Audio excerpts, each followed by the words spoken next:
People like to talk about motor control and movement patterns and activating certain muscles and patterning and retraining through sequencing. We're going to talk about how movement is more of a behavioral and an emergence perspective on this week's episode of Welcome to Reconsider. I'm Bill Hartman. This is the podcast to challenge you to ask better questions, to look beyond traditional models of thinking and arrive at better health and fitness solutions.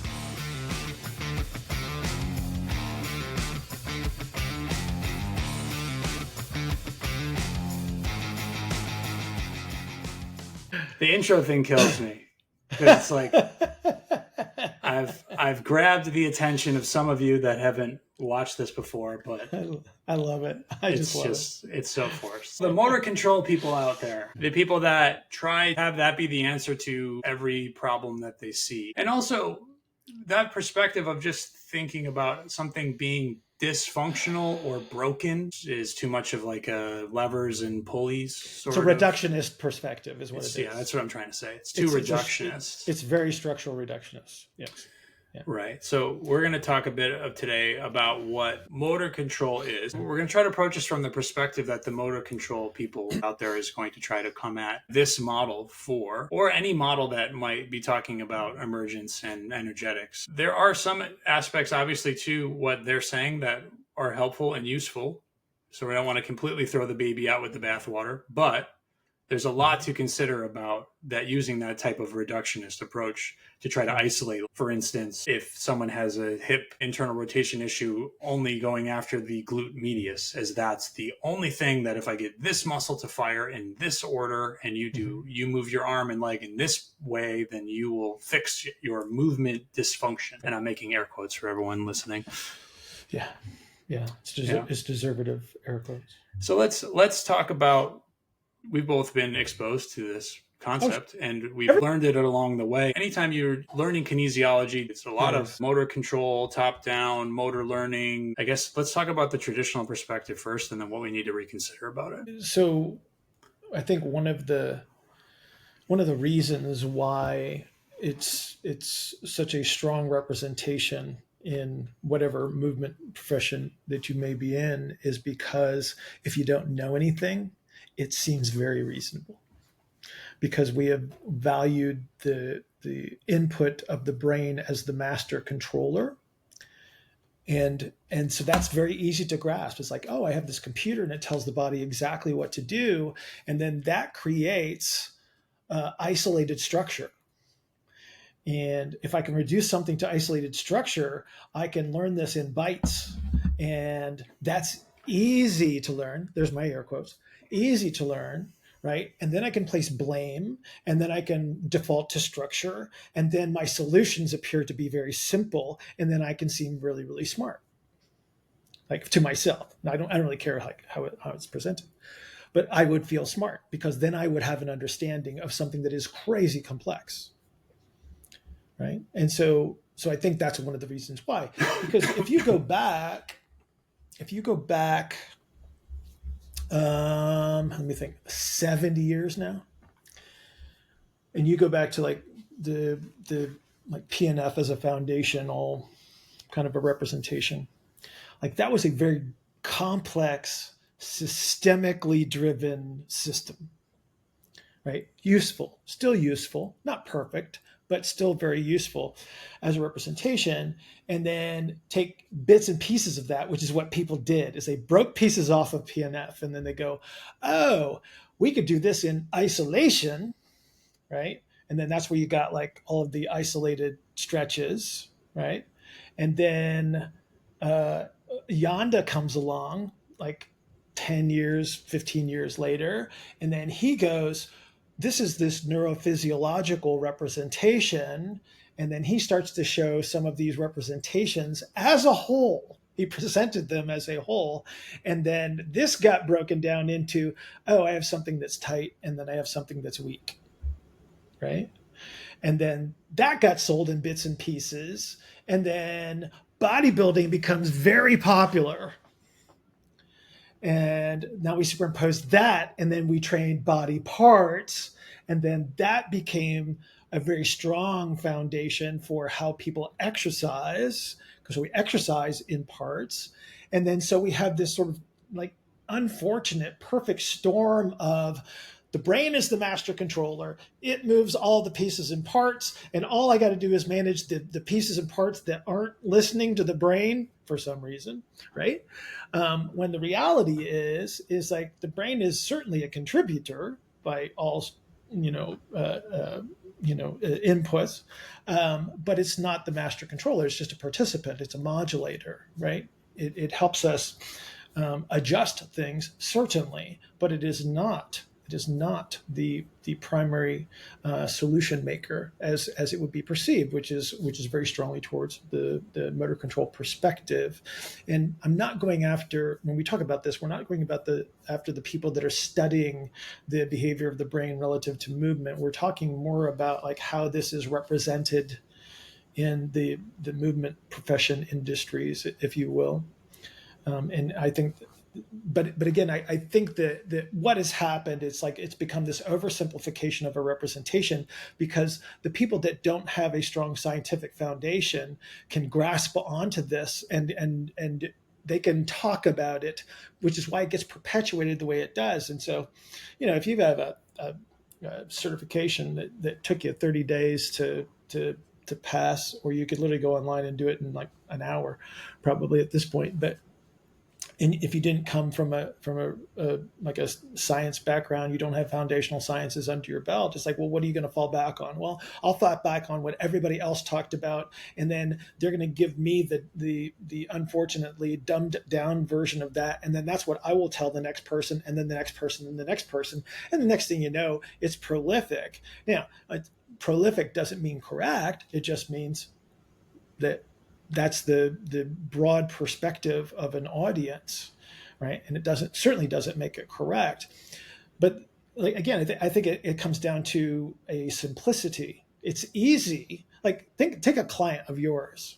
Like they walk in the door and they're thinking, my brain runs the show. And it's like, so what would make sense to them, right? And then you take a coach or a trainer that, like I said, doesn't have the scientific background. He's thinking the same thing. So it makes sense to them, right? So why would they question it, right? Because it seems to be the representation. They get lucky enough through execution that they do get some favorable results, and then that reinforces it. Because they do the right thing by accident, not through intention, right? They do have some behavior that arises from the activities that they're pursuing that does appear to be favorable. But when you look at it on a much larger scale over a longer period of time, with a little bit more foundational science under your belt, with a little bit more experience, you go, this really doesn't fit the model as far as what they're saying. Like, this isn't really reality.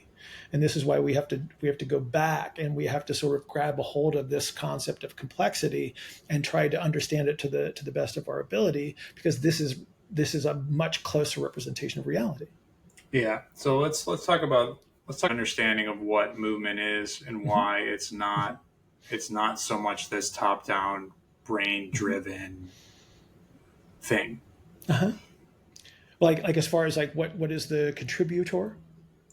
Yeah. So if the motor control crowd is saying that as long as you give the brain this sequence of muscles firing, Right, then the movement will be functional again, or it will be properly performed, right, without pain or any type of negative secondary consequence. Yes. How is that? What are they missing there about how energy flows and movement works? Okay, so here's what we do know, and you can default to Nikolai Bernstein for this. He's the guy that said repetition without repetition.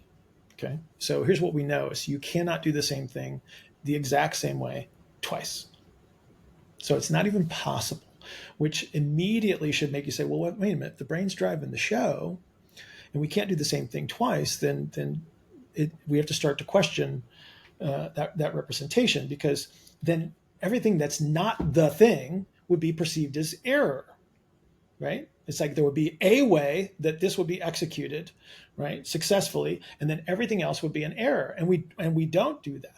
What we have is variation within a range, and that is what we would refer to as a successful outcome, right? So that's your signal versus noise kind of a representation. We have a signal, and then there's a plus or minus of a certain amount of variation, which is actually very healthy within a certain range. Outside of a certain range, it becomes very unhealthy. If you don't have enough noise and you have way too much signal, you're very fragile, and that's where a lot of potential for destruction occurs, right? And so again, it just doesn't jibe with the reality of our variation on a theme. Take something like connective tissue as an element of movement. Connective tissue behaves all by itself relative to the energy that is applied to it. It changes its stiffness, it changes its extensibility, right? It translates energy, it provides sensation, and again, no brain included here. In that respect, and so it's like, so if I have this stuff that behaves based on the energetic input without the brain's input, now it can tune it, because again, the brain is a modulator, okay, but it's not the decision maker. So the brain says, oh, we got way too much sensation here, we need to modulate some of the motor output, so we stay within a certain range of variation for whatever it is we're doing. Now you have my attention as far as like that's a coordinative, like non-singular governor type of behavior, which is what we are talking about, like in a favorable way, versus the motor control, which is the default, is like the brain's running the show. Right. Like the brain is in some sort of control room pushing buttons to make Right. muscles fire, instead of the brain responding to constraints and Yes. different environments and inputs. Right. Like I said, it modulates the activities. It's the tuner. It's like it's not driving the show. It's just making sure that like enough stuff is organized so it stays within certain range. And you make mistakes all the time, obviously, right? But again, it's like we can't think about how slow everything would be if the brain had to make all of those decisions and then execute. It's like we wouldn't be able to move. Will there be? Yeah, there would be no fluidity to anything. Not at all. Not at all. It's like, wait, you make a graceful hand gesture. Like it's the connective tissues behaving that actually make this look like a slow, I'm not graceful, but graceful, flowy kind of a thing. Otherwise, there would be like this like ataxic kind of a shaky movement, like all the time. So again, it's like it just doesn't seem to fit what is the closest thing to reality. Right. So let's, I guess, talk a bit about the words that get thrown around a lot about activation or sequencing or patterning. How do we replace or refine that terminology to make it fit with how movement actually works? I guess the things that I'm thinking about are utilizing shape change and understanding the flow of fluids, Uh-huh. just to let people understand that, yeah, a wave form will look like, it's very quantum when you're talking about particle and wave Uh-huh. behavior. Yeah. The particle behavior is at any point in time, when you measure something, you'll be at a point in space. So that I think is part of the reason that people can get so confused about Right. patterns and activation sequences and stuff like Right. that, Yeah. versus a waveform and energy flowing through the body and fluids crashing and swirling and twisting like water. Yeah. I think if you understand dynamically how movement works with the flow of fluids and stuff like that, it becomes harder to try to say that if I'm pouring a fluid down a hill, I don't have to activate the fluid. There isn't any, I don't have to send any sort of signal to water to flow downhill. It just will Correct. flow down the hill based on the gradient created. Right.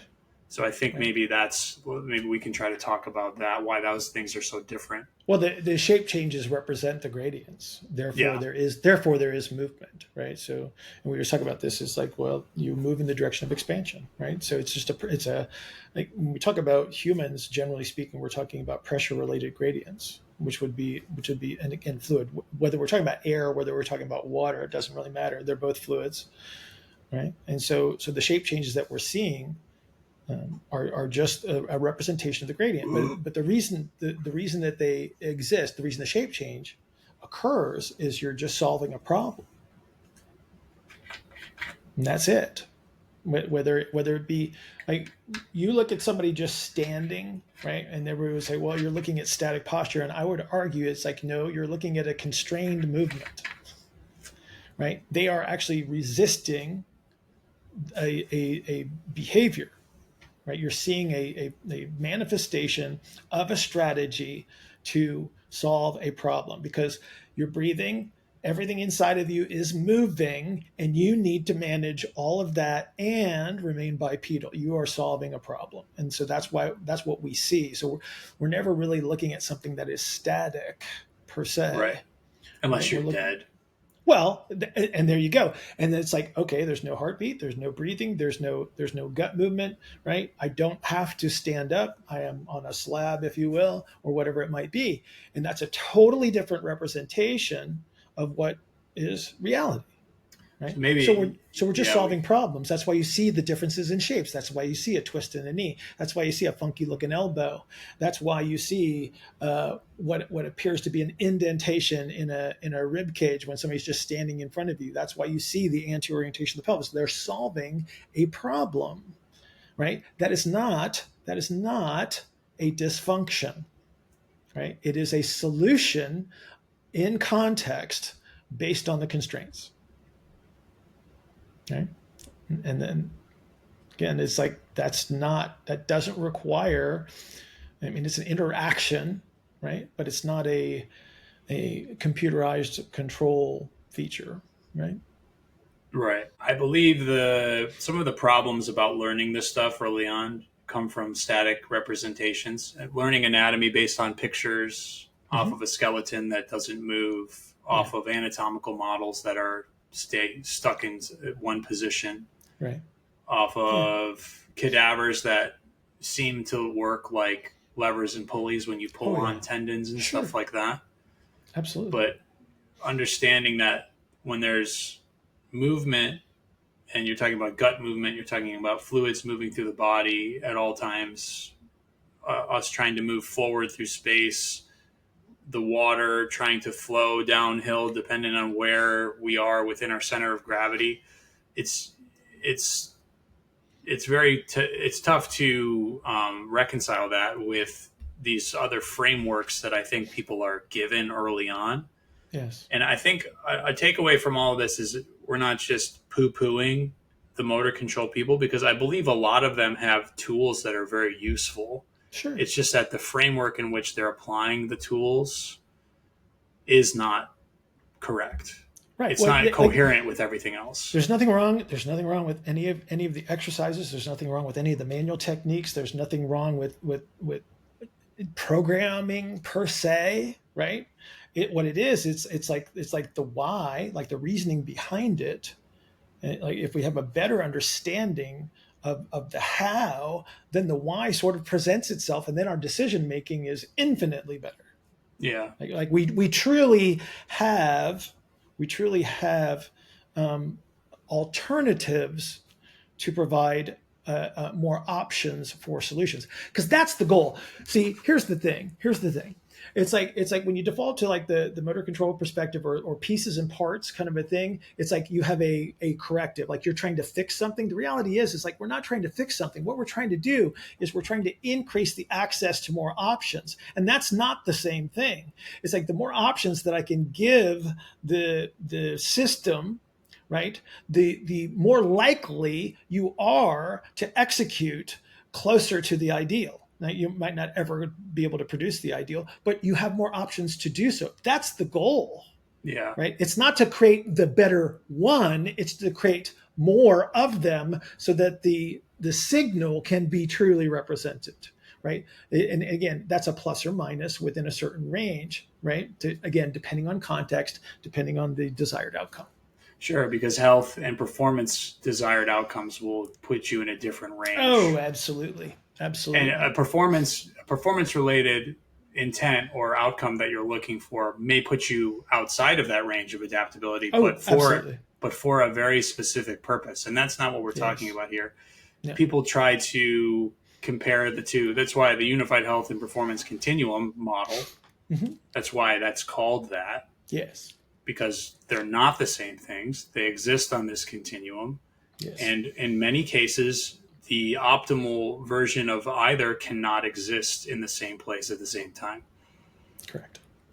So that's something because a lot of people that would talk about why people that don't understand this model or haven't learned it look at it and say, well, they don't train hard, or they think everything is about breathing and laying on the ground. And that's not true. What we're circling back to what Bill was saying about this really boils down to potential and kinetic energy. We're talking about energetics. If you don't have the space to move into first, you will have to find a way to put your foot on the ground or to throw a ball, because that's the task that you're given. So what we're trying to say is, in terms of this adaptability and these options we're trying to create, that's something that needs to precede any type of action that you're trying to undertake, I guess would be a good way to put it. Well, from a protective circumstance, right? Yeah, for sure. Again, because, and again, this is the big challenge, and this is always a tough question when you're working with somebody that's more like on the strength and conditioning side and fitness side, because people have goals or they want to achieve a level of performance, and it's like, well, there's trade-off here, right? So if I've we just used this the other day. It's like if I have a baseball pitcher that is throwing 96 miles an hour, that's awesome, but let's just say we make this amazing change and he now throws 105. To do that, he may have pushed himself up to a threshold where he doesn't have that variation plus or minus anymore. The signal is so strong that gives him this amazing level of performance, but one tick in the wrong direction, and then you have like destruction, right? Yeah. It's like walking up to the edge of a cliff and you're perfectly safe. As long as you don't step off the cliff, you are perfectly fine. So you don't even see this coming because it doesn't seem like anything. It's like, I just get a little bit closer, a little bit closer, a little bit closer, a little bit closer, a little bit closer. I'm safe. I'm good. I don't feel anything, whatever it is. And then one nudge, and then you're off the edge of the cliff. And then that's where bad things happen. And then that's called a threshold. And so you cross that threshold, and that's what we have to be protective of. And the way we do that over time is the way that we structure things is through our data collection, if you will. It's like measures and tracking key performance indicators and things like that. And even then, we can still make mistakes. Like, I'm not saying that this is a perfection, but it does give us a model from which to work and make better decisions. Yeah, and so the measures that we're taking with the UHPC model and the tests that the dynamic complex movements we're looking at to try to assess someone, we're trying to figure out where that person is at within their base of support or outside their base of support. Yes. And that will show us which direction the gradient of movement is happening. Yes. The flow of movement is happening. Or not happening. Or not. Right. Yes. So if I have no range of motion on the table and my position is very much pushed in one very twisted direction, say like very far forward and to the right, for instance, I don't have any sort of options anymore. So that type of person, you can't necessarily just train them and give them exercises and then hope for the best, because it's going to hurt. most likely, Well, or they're just not going to be able to move. yeah. I mean, potentially you're sort of piling on, as it were, to the potential problems. Yeah. So Yeah. it's the I kind of want to try. I want to try as a last bit here to try to take a scenario like, let's say we have someone who's having, let's say, right knee pain Mhm. when they walk around and they get up and sit down from a chair. A more traditional motor control perspective might look at ankle mobility and hip mobility, see if they are limited, and then Mhm. chase certain muscle activation in order to try to fix the knee issue. So, Mhm. for instance, you'll see someone do a band walk to try to work the glute medius, or do terminal knee extensions to try to get the VMO to turn on, Mhm. or do a knee to wall tapping drill to try to Mhm. mobilize their ankle. Mhm. And these tools could be utilized in order to get us to where we want to go. And it might actually help alleviate this person's symptoms. Yes. But it's not necessarily because we're getting that person's brain to fire these muscles. It's more about how we've sort of let movement and a different sort of behavior response emerge as they move. Yes. Yeah, so I guess You have elaborate a a bit of, redistribution. yeah, Well, you have a redistribution and a redirection of the flow of energy through the system. sure. Okay, so this is mechanical. This is mechanical energy, right? So as you were stating, it's like potential kinetic energy, right? So if I have a shape, right, at the knee, that okay, so when I take every time I take a step forward, every time I push into the ground, I have this transfer of energy. I have energy that comes from below to up and then from up to down, right? And so if I have this shape that directs the energy into a space and that energy cannot be easily distributed, then it accumulates, right? So imagine a wave on a beach going into like a rocky kind of a shore, and the wave comes in and it crashes against it and it splashes back and away. Okay. Versus I have a wave that comes up on a beach, it kind of rolls up on the beach kind of gracefully and like easily, and then it just kind of rolls away. Okay. So we have two representations. One definitely more high energy, kind of violent looking, the other one just kind of smooth and graceful and relaxed, right? And so if I have a situation where this is the wave slamming into the rocky shore and splashing all over the place, and it hits the same place over and over and over again, and it doesn't get distributed, there will be a change. There will be a change in that over time, that rocky surface would change. Okay. Which would be sort of destructive, if you will. So now we imagine the same kind of a thing happening at the knee joint. So I have energy that's coming up from the ground. I have a position of the knee that doesn't redirect this energy that's flowing through the extremity well, and it does accumulate, and it hits like a certain place over and over and over and over and over again.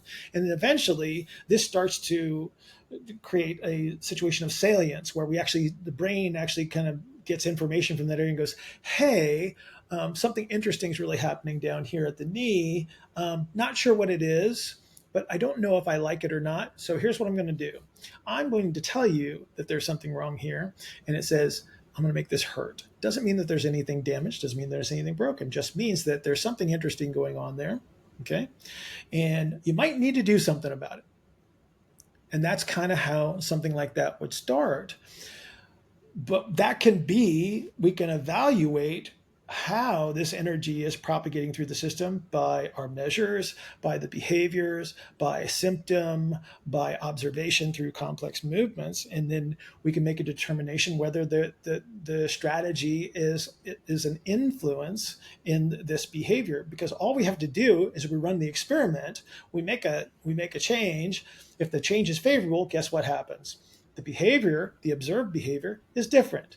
The reported behavior, the subjective, is different. That then becomes like a favorable representation of what we're talking about, right? Now, on the outside, the process doesn't look a whole lot different, right? But our reasoning is different. And so we can be more successful more frequently by addressing it using a model that's closer to reality.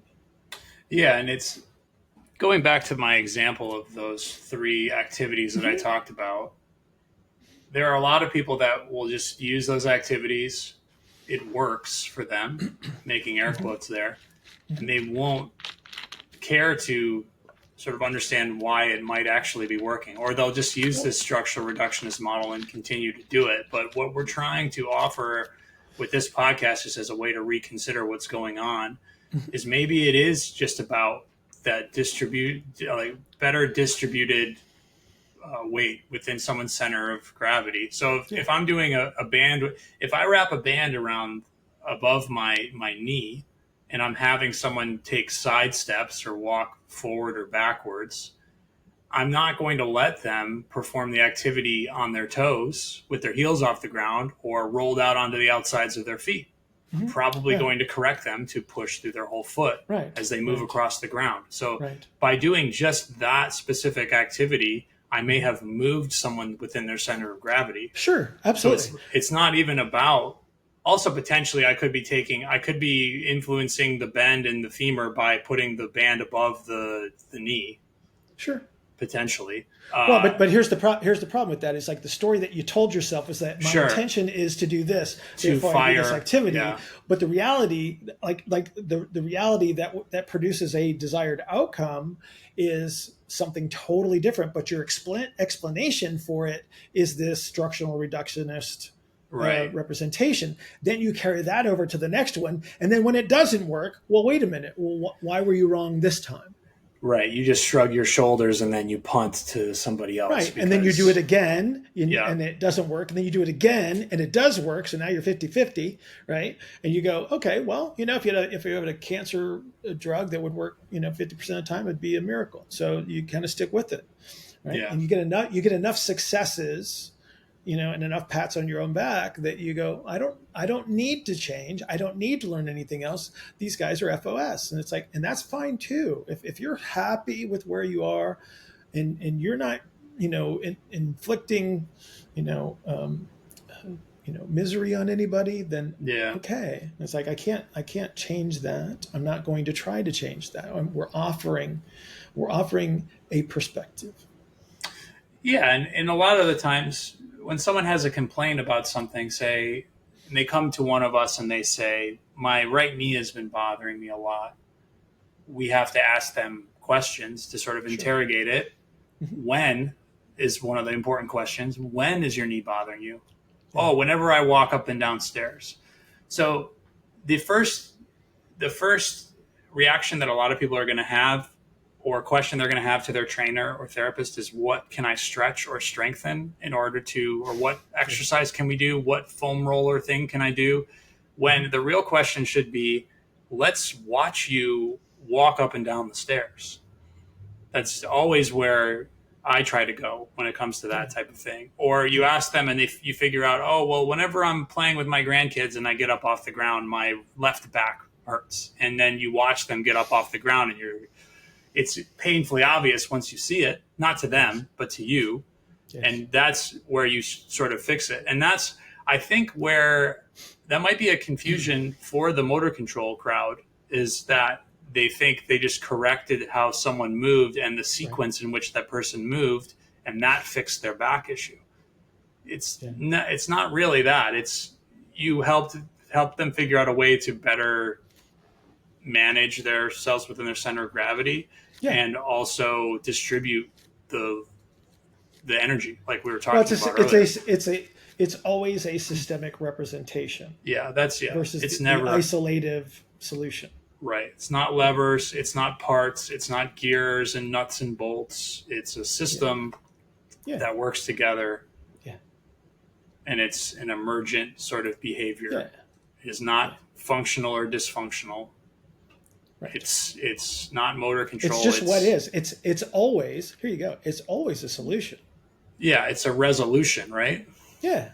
Yeah. And it's like, okay, it might not be the desirable one, but it does solve a problem, at least temporarily. Yeah. It's an organization, a reorganization. It's shape change. It's pressure shifting. It's it's adaptive strategy is a good word. Strategies, Yes. behaviors, emergence, Yeah.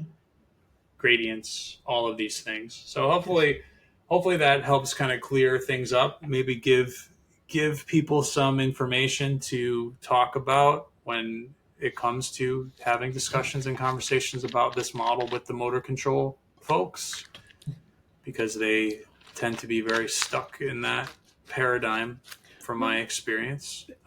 If they become satisfied with Right. And with that understanding, then that's what perpetuates. I was going to say, and if for them, if they've been doing something for 15, 20 years and it works enough for them to be okay with the strikeouts that they have sometimes. Yeah. It is very easy. Cognitive dissonance is very easy to just chalk up a failure to something that's out of your control, right? Right. But yeah, if anyone's listening this long in the podcast, they're not one of those people anyways.